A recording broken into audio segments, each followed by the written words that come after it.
What's up, everybody? Welcome into another edition of the Hoops Betting Hour. It is Tuesday, April 27th, 2021. Hope you're all having a great day wherever you are. I am Jeff Nadu, the big man on campus, and we're back for another day of Hoops. Coming off our debut show, we've obviously had the show during college basketball, but we're back here for the NBA. Had a good show last night. We'll kind of recap what we saw, but we got to bring on our guest today, and I'm excited for this one because, I've been following this guy on Twitter. I see him doing his thing. Producer on Fox Sports, doing his shows, doing his things. And he's got this podcast called the Lemon Pepper Parlay Podcast. I got to hear more about that because there's a couple of things in there that I like. Wings are great. We obviously, betting is great.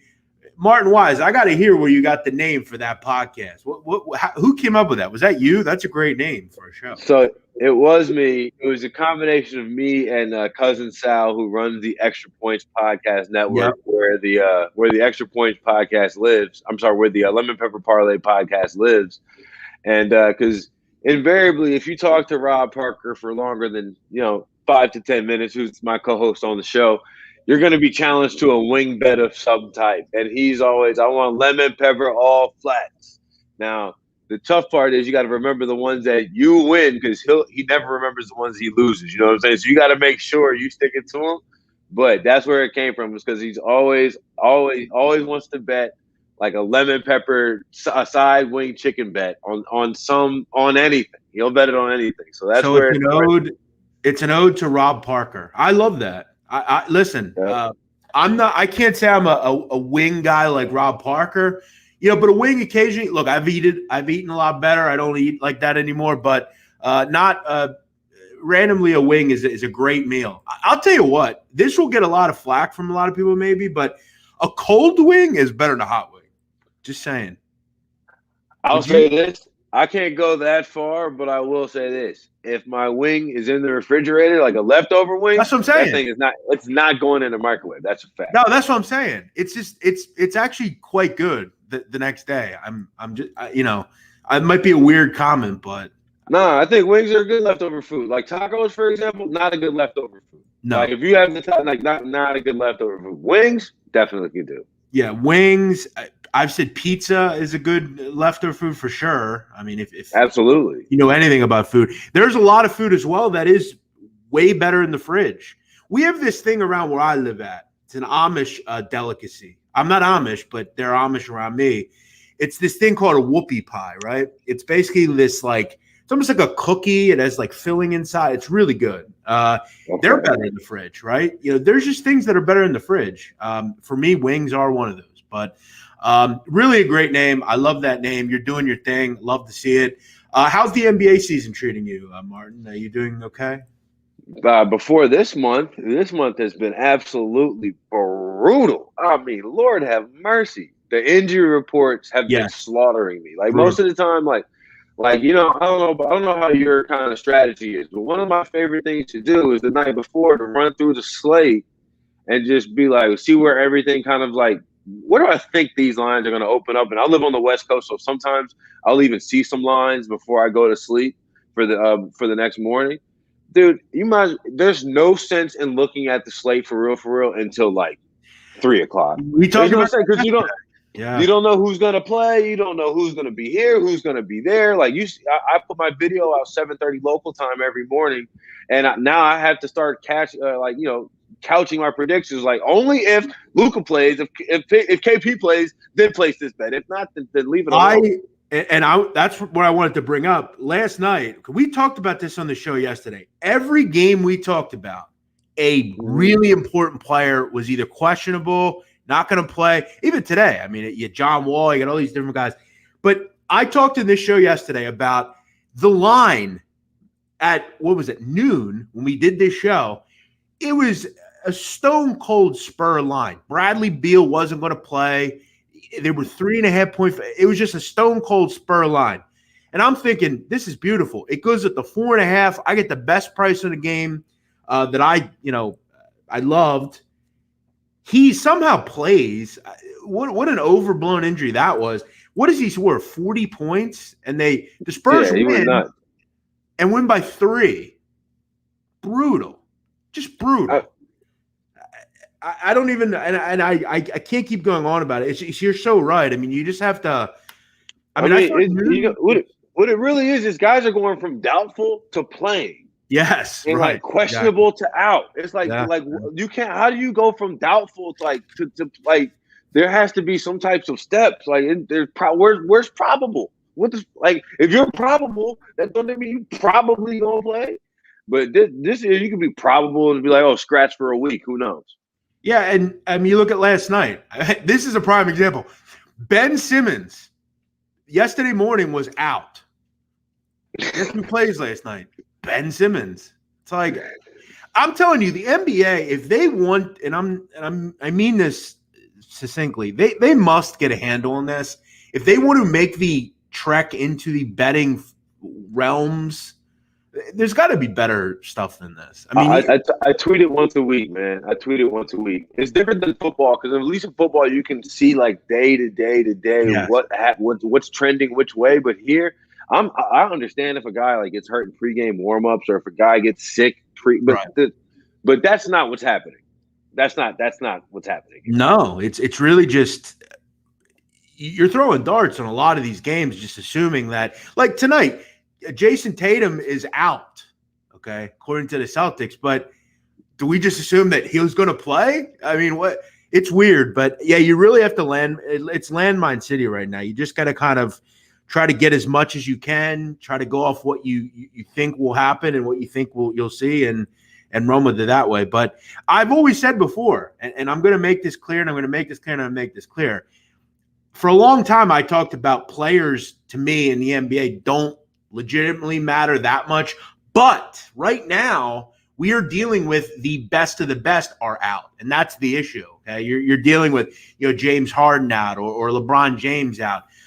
Look, at the end of the day, I've always said the line is the most important thing in the NBA in the situation. Players are just kind of extra on that. But again, when we're dealing with in every game has a player of huge magnitude out, it means a whole lot. But let's just quickly recap a little bit more on what we saw last night. I mentioned I had the Spurs. That was a rough beat. I feel like, again, not per se the game because the Spurs in the second half played poorly, but I kind of assumed that we wouldn't see Bradley Beal. So it's brutal that it happened. Denver, I want to shout out my guest yesterday, Spread Astaire. He mentioned he loved Denver last night. I took John Morant point total over. They continue to keep that way too low. Kind of a double dip winner there. But the big one was Phoenix taking care of the Knicks, which it kind of went out I thought it would. Phoenix just kind of flexed their muscles and was the better team in the fourth quarter, outscoring the Knicks 31-23. I continue to watch Mikal Bridges, and I'm sick to my stomach as I watch a player that he's good. Yes, and he should be in Philadelphia. He was drafted by this team. He should be here. But again, they trade him on draft night for a guy that doesn't even play on this team anymore. He's gone. Yeah, Zaire Smith, right? Yes. I don't think I've heard the name since draft night. No, you haven't, because he hasn't played. He's not even on the team anymore. It's brutal. I see Mikal Bridges drop 21 last night, play his ass off defensively. It's really sickening. But the Knicks' first half is cashing, continues to cash. But I think for the Knicks, it is what it is. Still playing very well. I said yesterday, and I'm sure you'll agree, this is not a star-studded roster. I mean, there's not a ton of big-time names, but Tibbs has done a great job there. The thing that they're missing is Julius Randle, don't get me wrong, he's been playing like he's an MVP, like been playing and deserves to be in the MVP conversation, but playing MVP, great. Yeah, sure. They need a real dynamic offensive player to take it to the next level, right? To where Julius Randle could be their second guy scoring, but that's no shade to Julius Randle because he's been great this year. I've loved watching the Knicks play. I bet on them a lot early in this season where people are wondering, are they even good? And I was just in on that team. I like teams that play defense, man. Well, and they do, and they're terrific. And Tibbs, again, has done a great job with the talent they have. But you're dead right. They have to go out and get, and I'm not saying Bradley Beal, but a Bradley Beal type of player, okay? A guy that can go out and get a bucket, a guy that can do everything, a guy that can take them to the next level. I agree. Again, I'm sure they're aiming a bit higher as far as free agents are concerned, but I couldn't agree with you more. Let's kind of get into today's card. There's not a ton of games here. We only have, 6 games, but 6 interesting ones nonetheless. As always, a lot of people check out this show on the back end. They don't watch it live. They check out it on the back end. Thanks for watching. Thanks, everybody, for checking out the show. We're just starting it again. We've gotten some good retention from it. We were doing really well during the college basketball season, but make sure you hit the like button. Make sure you subscribe. Make sure you check out Martin. Make sure you check out everything he's doing. Let's get into the show here. We'll kind of do the pleasantries at the end. Oklahoma City at Boston. Boston, 11.5-point favorites, total 215.5. Oklahoma City has been horrific. Okay, let's just come out and say it. I talked yesterday. This team has lost 17 of 18. 13 of those 17 losses have been by double digits. This is just a wretched basketball team. I guess their best player is Theo Maledon, who's a rookie. They've had some. Yeah, they've had some guy. Sure. Pokashevsky, maybe. Yeah, Ty you take your pick. Yeah, Lou Dort. Lou Dort's a good player, but he's not an offensive stalwart by any means. Pokashevsky's done okay, but this is a bad roster, one of the worst in the league, really. Celtics playing well, won 7 of 10 overall. Done a nice job recently, but they're not going to have Tatum or Kemba. So this game's a complete mess. I have absolutely zero interest in backing the Thunder at all.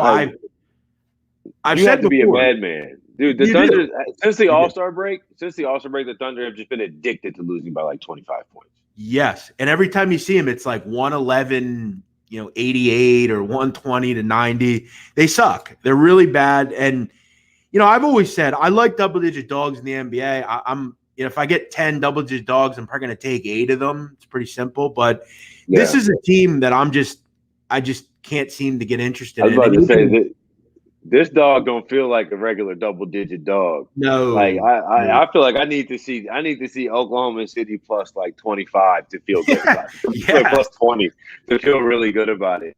Yeah, and I was just thinking too, because it looked like this to me is a game that I would look at 7:30 my time and be like, you know what, I'm leaning, and then I would bet it, and then Lou Dort would go, and the Thunder lose by 5. Like that's how that goes for me. So I'm not messing with it. Like I'm not messing with this game at all. I will say though, and I'm again assuming Tatum and Kemba do not play.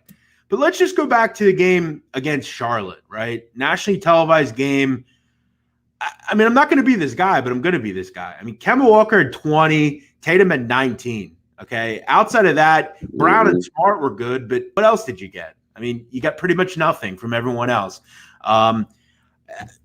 Again, I'm not going to personally bet this. Gun to my head, you gave me a $300 bet. I'd actually take Oklahoma City. I'm not interested in the Celtics without Tatum or Kemba. I know that a guy like Marcus Smart and Jaylen Brown, they're good, but I'm going to lean on the Thunder here. If I had to play it. If I had to play, I would go Celtics. I think Peyton Pritchard is not that big of a drop off. I think he's a good player. He's had some up and downs this year, but I love that kid coming out of Oregon. I think he's a good player. But the Thunder they only have 6 NBA players on the roster right now. It's just like that's and that's no shade. Like I don't even mean to be like legitimately though. I really think that they have 6 actual guys who would be rotation guys anywhere in the but the rest of that team's just not a professional team. Yeah, look, I mean, to me the number is just a bit high. Listen, if it were 7.5, I'd be in. But you take 2 of the best players off this team, they're still laying double digits. It's a Tuesday night against a team that they'll probably beat straight up. And I don't know what's going on, but this line's come off the board at FanDuel. So I don't know what's going on here. But at any rate, I'm not personally playing it. If I had to, I would lean on the Oklahoma City Thunder here. But again, you're not going to make a lot of money betting on Oklahoma City. It's just that simple. And as Martin said, this group has maybe 5 NBA players. I mean, they're really just fielding a team. And I'll say this, I get like their whole he's trying to make picks and they're trying to accumulate 10,000 picks, but at some point, when are we going to start competing again? I guess if you're the Thunder, this team has a long way to go, and they're in a bad spot because they're in a very small market, and in a market that has lost its luster with losing guys like Kevin Durant and all those kind of cats. So, yeah, I don't know. I'm with bated breath. I'm not betting it. I lean Thunder. You lean Celtics. Again, someone's going to win here, but luckily we're coin flipping because we're seesawing, and neither of us, have much interest. So we're going to pass on this one. Couple of thoughts. Smart over 1.5. One of the commenters said, I don't play many props. Do you play props, Martin, or no? I mess with it every so often, but I find I lose money betting everything but sides. Like every time I think that I gotta maybe Dude, I gotta hear you. it'd be like such and such over 27.5, and they get pulled with 27, and it's just 5 minutes left in the game, and I just have no shot. That's the problem with props. Yeah. You're dictated to what the game flow is. There was a game the other night. I saw somebody had the war. I think Stephen Curry over points because he was rolling. I think it was 33. He had 32 with like 4 minutes to go. They pulled him out because it was a blowout. He didn't score the rest of the way. So, yeah, Morant. The Morant play last night, I have to say, okay, I do pat myself on the back a lot. That was a banger. John Morant was going to play. He was going to show out. I had to almost swear there. He was going to show out. It's that simple. And he was all they had. So we'll rock with that. All right, let's move on because this game I'm sick of talking about. Let's go to Milwaukee at Charlotte. The Charlotte Hornets, who continue to, play hard. I give it to the Hornets. They're still hanging around without LaMelo Ball. They're big dogs here, 9-point dogs, and the total is 224. Now, people will point to the fact that a couple of weeks ago these two teams played, and the Bucks lost. But keep in mind, Giannis Antetokounmpo didn't play. In fact, when you look at that game, this was the group that played for the Bucks. Jordan Nwora, Thanasis Antetokounmpo, Bobby Portis, Jeff Teague, Bryn Forbes, Sam Merrill, Mamadou Diakite, Connaughton, Tupani, and Rodions Karooks. Devoid from that were Drew Holiday, Chris Middleton, and Giannis. So when the Bucks lost by 8, fair, but nobody played. So when you look, I think, at the matchup here, when the Bucks are completely on the court and healthy, they're very good on both ends, and that's where you have to be to win in the playoffs. Let's hope they can do that. And I think the difference this year, I've said, is Drew Holiday. He's a way better player than Eric Bledsoe. It's just that simple. Way better. And I think the Hornets, my concern with this group is, and I've said this before with the NBA, I don't want teams that are forced to only score from the three-point line. I think in this game, that's where they're going to have to score. It's just that simple. This is a group that when they lose badly. I saw in 30 losses this year, 22 have come by double digits, I believe. So, oh Lord, I feel like this is a team that you have to look more into the box score. I think most amateur gamblers are going to go back and say, well, Hornets competed, they play hard, and they do. But we have to remember this is a different Buck team. They're going to have all three guys on the court that weren't there. I think they win, and I think they win in a big way here. I like Milwaukee. I like Charlotte. I like Milwaukee to win, Charlotte to cover. Just because I feel like this is a tough schedule spot for Milwaukee. It's their third game in 4 nights, and their fourth game in 6 nights. But the thing is, though, they had Phoenix once and then Philly twice, and I don't think Embiid didn't go in one of those Philly games. But still, like, those are 3 pretty tough teams to go through, and they've had the pretty tough games they've had in their last 4 games. So, like, I could see. To me, this feels backdoorish to me, right? I see a game where Milwaukee's leading by 15-20 the entire time, and then you're sitting there. All of a sudden, you look up with 2 minutes left, and you're sitting and sweating out 9 points. That's what this group does. Well, here's what I will say. I think that's a good point. But here's where I think it's a little tough. I look back to the last season in the bubble. Milwaukee played Orlando. Okay, in every game, the number was like 13-ish. Yeah. And it was right around the number every time. If this were the game we just discussed, 11.5, 12, I agree. But 9 is too low, in my opinion. And that's what I was just thinking, that double-digit spread. I was like, if it was, I would love it at 10. At 10, I would be like, probably like, Yeah, your whole thought changes, frankly. But I will say, I was pretty. I don't know what that fourth quarter was on Sunday for the Bucks, and they were just destroyed defensively. I don't know what that was. I will say, maybe you go first half here. Maybe just kind of jump out and say Bucks are going to come out and kind of get rolling and kind of. I'd have to imagine that was a pretty. I don't know what the word I'm looking for is, but it's kind of one of those things where you go back in the locker room after the game and say, what just happened? I mean, we just got outscored by 15 in the fourth quarter. We got 41 points. What went on here? I don't know. I think your point is valid. And you have two good points there with kind of the scheduling stuff and the fact that, this is a Buck team that, look, if Charlotte make threes tonight, which they're a pretty good three-point shooting. I think they shoot 37% from three. Yeah. It's not ridiculous to say that they can make a lot of threes and hang right in this game. And that might be the thing here. But I just think the Bucks are kind of a tough matchup here. I think it's all or nothing. They're either Charlotte's going to be right there to win or they're going to lose by 20. Because as I said, when they lose, they lose. So you just got to hope they make threes. And I don't think it's a bad place to be just because the Hornets do make them.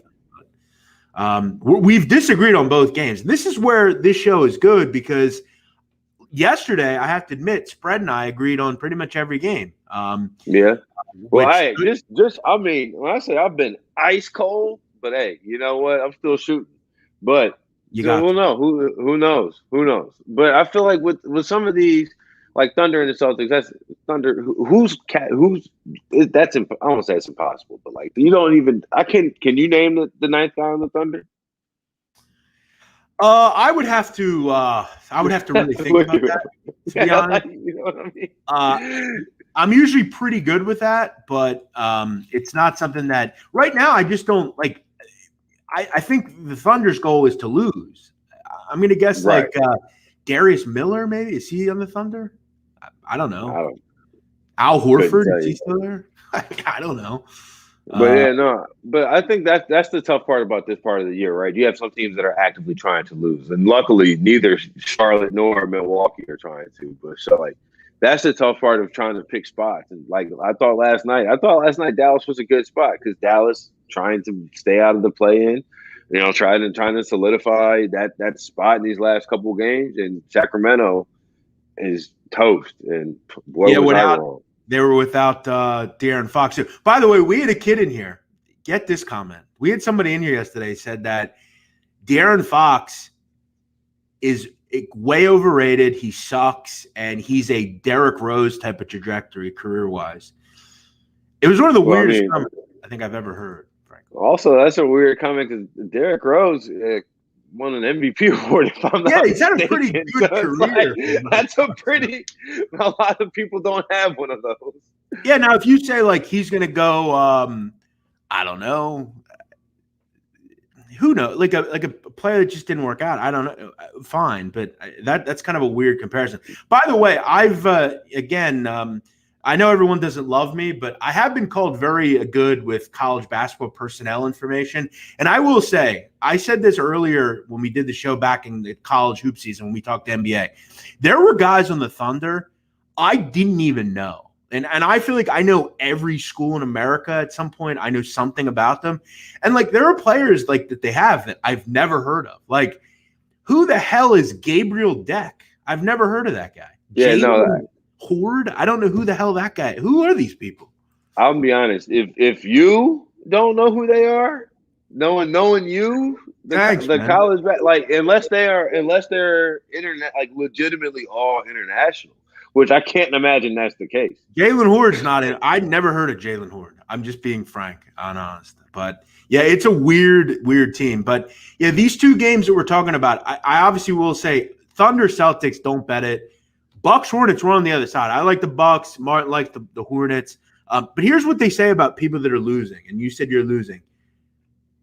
You got to get through the rain to see the sun, man. So just I hear that. Keep shooting, as they say. So it's like me and Kim Kardashian's DMs. You just got to keep sending them. Maybe she'll see it. It only takes one hit, right? It only takes one hit to get back on the winning streak. Exactly.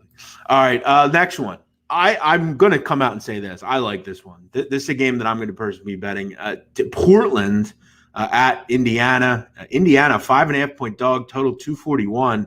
This one's been bet down a little bit in the total, 242 to 241. Obviously, a very high number. Anytime you see a total this high, sharp money is going to come in and take the under. That's pretty much a normal thing. They do that in any sport. They see a college football total in the 75, 78. They're going to take the under. It's just what sharps do. I've been on record as saying this. I have no interest in laying any sort of points with the Portland Trailblazers. They're horrific defensively.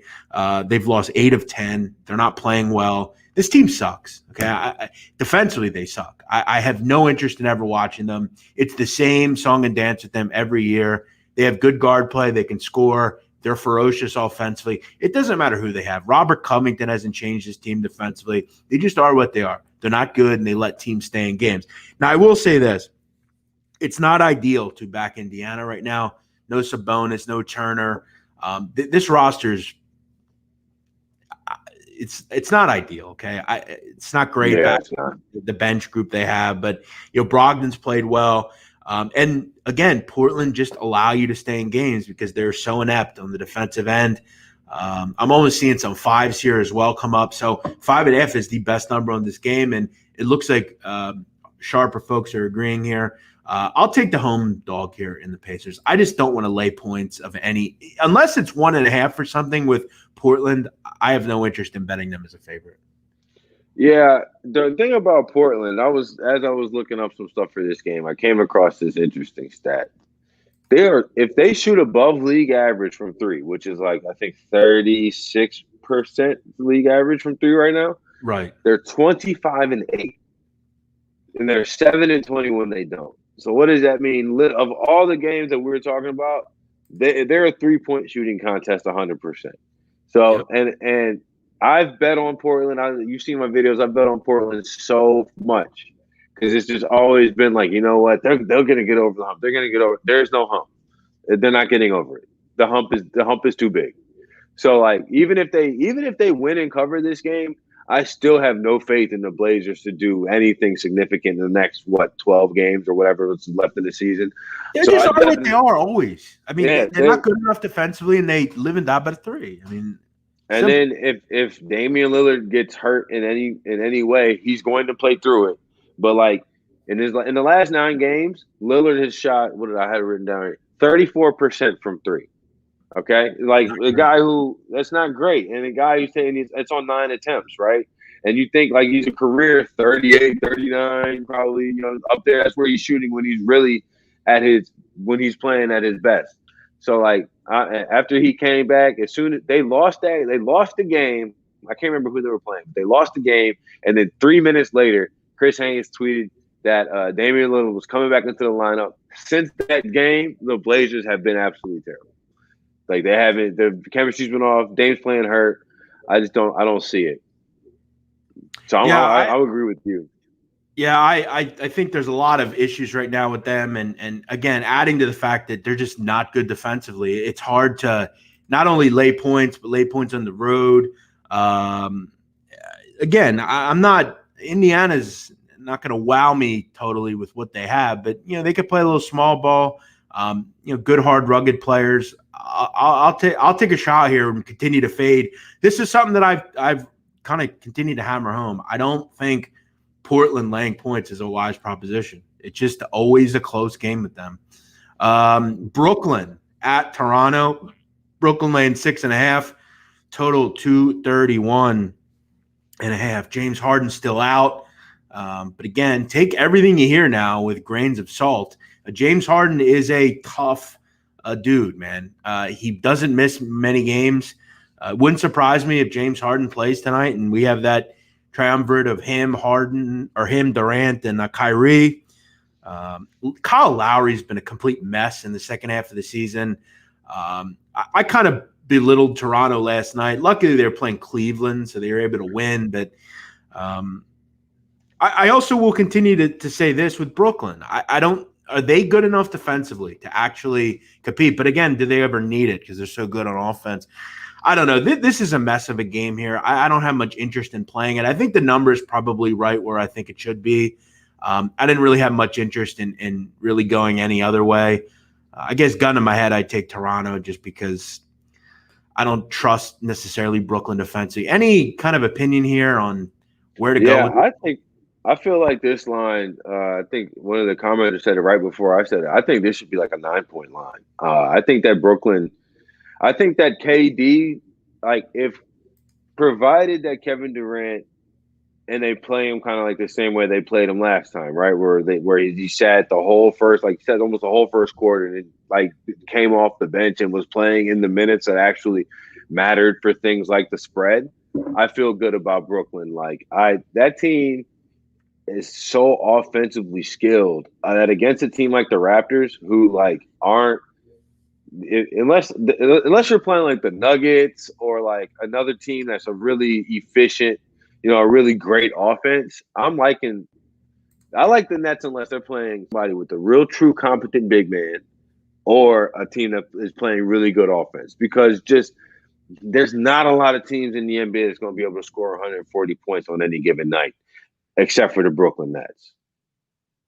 130, 140. Like when they got KD, Kyrie, like the sky is the limit. So I like them up to 7 to 8 in this game. So I think I'm going to go ahead and take the Nets. Yeah, I can't knock you, and I think you made a great case. As you said, I think Nash has made it clear he's going to play that 25 to 30 minute range. So it's kind of right where you want it, and that makes a whole lot of difference late in the game. He's fresh. He's there to obviously cover things like the number, which you made an astute point on. Yeah, I had no interest in the game. I'll root for you for sure. And I don't think it's a bad spot to be in. I think Toronto is pretty gutless. I don't really know the future and where they're going. Doesn't make a whole lot of sense. Masai Ujiri is usually very good. I'm not really sure why he didn't move Kyle Lowry, especially because Kyle Lowry is going to be a free agent. Then you're going to get nothing. So I don't know why he didn't just move him at the deadline, but who knows? How about this game coming up? I mean, talk about a trash bowl here. I mean, my God. Minnesota at Houston. Minnesota laying 2, total 234. John Wall, it's been reported that he's probably going to be out for the rest of the season. And why do I have a feeling that was John Wall saying, look, I'm done. I'm out. I got a hamstring. That wouldn't surprise me. From what I know about John Wall has a pretty fun personal life, from what I understand. He's always having a great time, hosting parties, all sorts of good stuff. Listen, being John Wall is probably a great life. I got to admit. Off the court, you do whatever you want. So who the hell would want to play for Houston? So shout out to John Wall. Good for you. Christian Wood is back, though. Maybe that means something.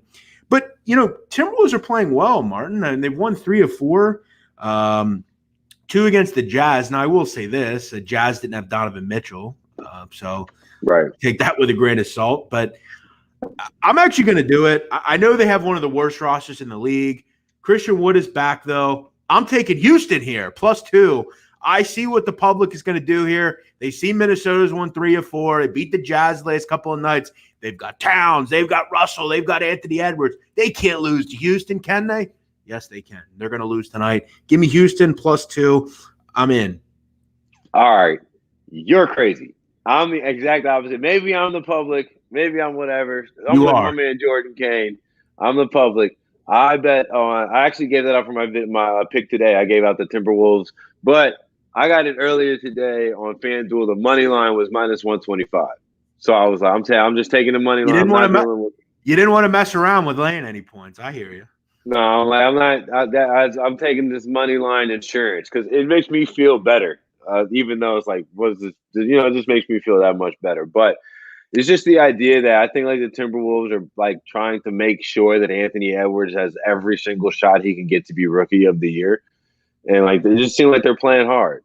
They're playing a lot harder than the Rockets have been. And I get Christian Wood, but I feel like Christian Wood and Karl-Anthony Towns kind of cancel each other out. And I didn't honestly think about D'Angelo Russell at all when I was thinking about this game. It was really just like the idea behind the fact that I don't think Eric Gordon is going to go for the Rockets. Like I'm probably gonna get screwed this game as everybody from the Rockets just goes on the injury Here's report. the issue. Here's the issue you have. Do the Timberwolves want to win this game? But then again, do the Rockets either? Nobody wants to win this game. In these types of games, you have to only and again, this is how I bet the NBA. So when say I'm crazy, I am, because this is what I do in the NBA. I'm always going to get down with this type of team. I just am. I think you have to go off what doesn't make sense in recency bias, and I think Sam Colmer makes some points here that the Wolves, I think if they've played well at all, it's been recently. They've played solid. I mean, they're getting good contributions. McDaniels is playing well. You've got guys coming off and playing well. But Wood, as you said, Wood is good. Pause. I maybe shouldn't have said that. Wood is a good player. Oh yeah. I'm gonna lean with Christian Wood. I'm gonna lean with the Rockets. I hear your sentiment. The Rockets suck, and I'm probably at 10:30 p.m. going to be saying, why did I do this? I knew it. They're Houston, Oklahoma City, and all these teams. Why do I bet these clowns? I'm out. I'm out. I feel like watching this game, no matter what, in the middle of the third quarter, we're both going to be sitting back like, there's so many much better games we could be watching. Here's what I'm going to do. I'm not going to watch this. I'm going to just check my phone at 11 and see, hey, where we are in this one. No, I'm not watching this. Absolutely not. By the way, I don't know if you know this about me, but I don't watch the games I bet on generally. I'm not into it. I can't do it. This is too stressful. Especially basketball. Football's a little easier because every play does not matter necessarily. Basketball, every play is affecting what I'm doing. So yeah, I just can't do it. I'm not a big fan of it. Man. I watch I'm sure you watch a ton of sports as well, but like for me, being like I didn't start gambling until 2 years ago, right? So, but it was once I started gambling, it was like, oh, I can be a fan again. When you work in the business, you kind of lose your fan. Like tonight, I'm gonna be rooting like hell for Anthony Edwards. I can't wait. Or yelling at him like as he misses his 7th 3 of the night. Listen, I think you make an interesting point because I've said it before. You can't be a fan. Okay, you just can't. You'll lose because and that's when you go to a sports book. That's the biggest thing you see, right? You see these people that. They're just betting the Eagles every week. I see it in Philly all the time. Everybody bets the Eagles. Ask any even the local book, back 10 years ago, local bookmakers. On game day for the Eagles, the numbers are raised like a point or two because they know everyone's going to bet the Eagles. And that's not because the Eagles have actually going to win or lose. They want to do that. That's what they do. You have to put the phantom aside. It will not work. So what I want to say, I become a fan of the team I bet on that day. Of course, that's what I'm saying. It gives me something to root for because in a general sense, like the actual fan of me is dead inside from working in this business for 10 years. It's definitely lost its luster for sure. Yeah. There are teams that I do love. I do love the Eagles. I'll say that. I hate the Sixers. There are teams that I do love, but and I'm gonna tell you right now, if the Philadelphia Eagles take a quarterback on Thursday, I'm gonna say this right now, and I don't mean to be arrogant, but I had a viral video last year. I think it had 5 million views. Okay, I viscerally hated the Jalen Hurts pick. Hated it. Made no sense at the time. If they take a quarterback, it will be way worse this year. Way worse. Just remember that. I'll be honest. I know this is a basketball show, but I have not heard one thing out of Philadelphia that makes me feel good about anything happening. No, because they don't do anything ever. But it's like every time. It's like most of the time, I don't hear any stories about the Broncos for real right now. Any stories that just come across, it's kind of like no news is good news, right? They're probably draft a quarterback. They'd like to draft a quarterback. They're working in there. But hey, if we don't draft a quarterback, we'll just sign a quarterback or something like that, right? That's pretty much the story. You always hear about the Eagles. That's the problem. You're the Eagles, my man. Yes, I know. Rock, paper, scissors. Yeah. I don't want to say this, but I'm going to. Okay, you know that guy Tekashi 6ix9ine, right? I know who you're talking about. Okay. Yeah, Tekashi 6ix9ine was always in the news. Okay, it wasn't good because the portrayal that he had You don't want to be known all the time in the news. That's what the Right. Eagles are. Okay, they're constantly known. And will they have the same fate and go down the same path? I have a weird feeling they are going to. I think they're going to take some idiotic defensive end or quarterback, a guy they don't need. Keep in mind, they have way more needs than what we've let on. But, yeah, they're always in the news. It's irritating. And you're right. They're not going to make the right decision. Let's go over one more game here. And it's actually probably the game of the night in the NBA. This card is not particularly good. There's a lot of bad games here, i.e. the one we just talked about in Celtics, Oklahoma City. Let's get into Warriors and the Dallas Mavericks. Now, something's going on here, and I'm probably being a bad host by not knowing this, but when I capped this game, the Warriors are 2.5-point favorites. Now they're 4.5-point favorites. Is Luka maybe not playing? Is somebody not playing here? I think Porzingis. No, you know what it is? I think Fantasy Lab just had out that Porzingis was doubtful. Okay, well, there you go. That would make sense. But, I'll say this. Injuries continue to remain a little bit of an issue for Golden State. A lot of the auxiliary guys have not been in there. But That's what it is. It's Porzingis and Josh Richardson, both doubtful. Okay, wow. Well, that sucks. But it doesn't necessarily suck for what I'm about to say with what I like here. It doesn't really matter for the Warriors. It's all about Stephen Curry, right? I mean, Stephen Curry scored 32 or more in 12 of the last 13. The threes are just – some of these records are just incredible. The guy's just playing at an unbelievable level. I've been on record. As a person, I'm not the biggest fan of his, but on the court, he's terrific. We all know that he's must-see television.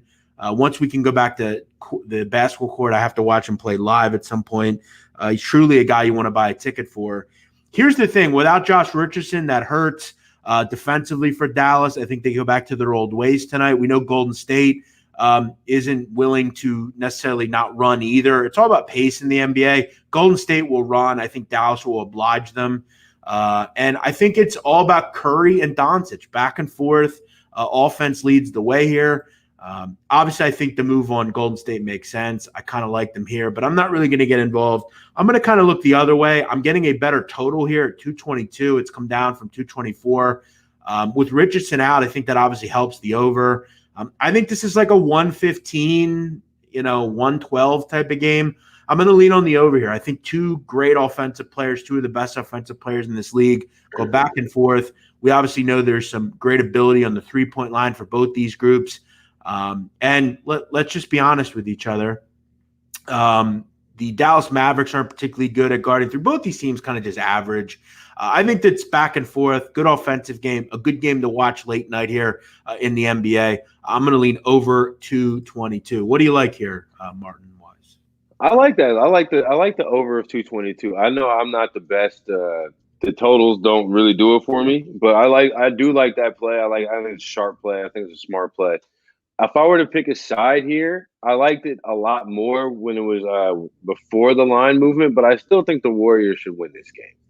I was on the Mavericks yesterday, and without a second scorer, Luka Doncic is. I'm not saying that he struggled to start the year and then went supernova, but he hasn't shot above 40% from three since April 5th. Like in a single game, you know what I'm saying? He hasn't been the same. And of course, your boy Sam in the comments said Luka Magic's night. That's why I feel like I'm dragging all the words out and I'm doing verbal ... after every single one of them, right? Because we know that Luka can just, at the drop of a hat, will go off. And every time he shoots that step back three, even if he's missed the last five, you're like, oh no. Which is why I like your bet of the total. I would have took it before the line moved. I'm going to stay away from it now. I think the only game I actually have action on tonight is the Timberwolves. No, the Timberwolves and the Hornets. Those two. But I don't hate I like just the staying away Warriors from it. tonight. Yeah, I think obviously you would have liked to have gotten 2.5. Obviously, it's a way better price. Dallas is disappointing to me. I had high hopes for this group. I thought with Porzingis coming back, Luka obviously been. He's one of the best players in the league. I like the Josh Richardson addition, but I kind of mentioned this.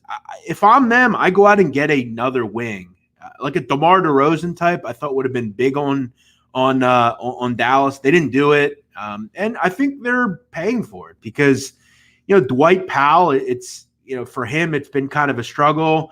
You look at Tim Hardaway's been good, but I don't think he's a bona fide third guy. Man, he has been ice cold over like the last 20 days or so. So that gives me concern. I mean, their fourth leading scorer is Jalen Brunson. I mean, not that, look, shout out to Jalen Brunson, but it's just not enough. I wish they would have did one more thing and went out and got a really bona fide third guy or maybe even second guy, because we know Porzingis has injury issues. We know he wasn't going to play the first half of the season or whatever. So, yeah, I'm kind of disappointed with what they didn't do.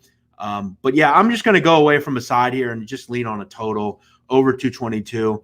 All right, let's recap, and then we'll get on out of here. As you said, you like the Charlotte Hornets plus 9, and you like the Houston Rockets. We'll give you 2. No. Timberwolves. I'm on the Timberwolves on the money line. Yes, Timberwolves on the money line. That's right. Yeah. I like the Rockets plus 2, and I also like the Indiana Pacers plus 5.5 against the Blazers. Just have no interest in laying points with the Blazers. And I will say I like the over 222 here in Mavericks Warriors. But the rest I am not involved in. I'm not going to play. I'm not going to get involved with. Do want to thank Martin Weiss. We're going to get some info from him on where you can find him. Make sure you go check out everything he's doing, man. He's making his moves in the business, doing some cool things with Fox Sports. He's a producer over there doing some great things. How'd you get linked up with those guys? Rob Parker, man. I met Rob Parker when we were both working in Detroit, and he basically introduced me to the people. This was before Undisputed or before FS1 really what existed in the way it does now. And he basically told me the future. He's like, I'm gonna go to FS1, start this show, and bring you with me. And I was like, how about that? All right. Love it. Let's go. It's all about connections, man. It's all about connections. That's how it works. Are you from Detroit or? I moved here from Detroit. I'm originally from New Orleans. But to that point, this business, anybody interested in trying to get into this sports talk business, it is first who you know, then what you know. Period. Stop. No, listen. People will knock me for what I'm about to say, but I'm going to say it. You can knock me, you can knock Martin all you want. But at the end of the day, it's all about who you know, whether you know stuff or not. I worked at Barstool, okay? I tried to get in there for 2 years. I knew the right people, worked out. Right. That's how things work, man. You just got to know people. And you know people from either doing it for a while or just, serendipitously finding someone that is in the business. You shoot a shot. Sometimes you just shoot your shot. Sometimes you got to hit people up. And I'll tell you, what Martin just told you about meeting, that's not easy. It doesn't happen. It just happens. It's hard to do what Martin's done. I've done it for 10 years or over 10 years. It's hard to break in, but you find your niche. And the producer thing is so great because you really are the backbone of the shows, right? I mean, the talent's great and all, but the show doesn't go on without you. And then you're also involved with the show because you have your own kind of niches. So yeah, great work, man. You're really doing a great job. Good for you. We're going to have you on every Tuesday. I'm looking forward to that. Give us a great kind of realm of college or not college, NBA betting. And, I think it's interesting because you disagree, which is good, which I love. Oh, yeah, I'm sure. I just hope that public play on the Timberwolves doesn't come back to bite me. But you know what, though?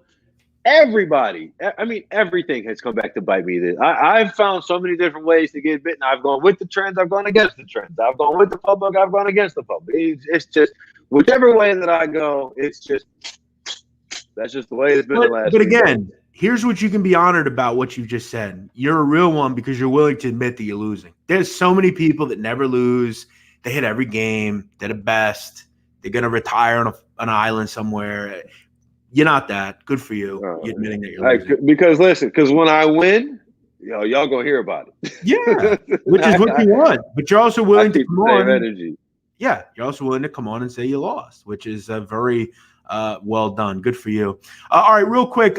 Thursday, we're going to talk NBA, NFL draft. I'll be on here. We'll go about some props and picks and stuff. Thursday's always a slow day in the NBA usually, but we're back tomorrow.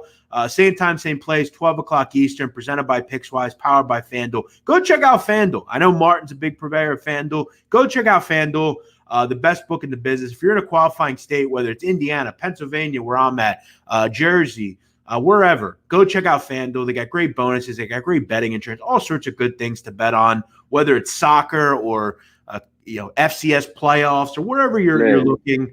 NFL draft. Hey, yeah. To your FanDuel point, some of my boys in Michigan, they're stacking these same game parlays in the same game, and I'm talking about taking vacation after. Like it's insane.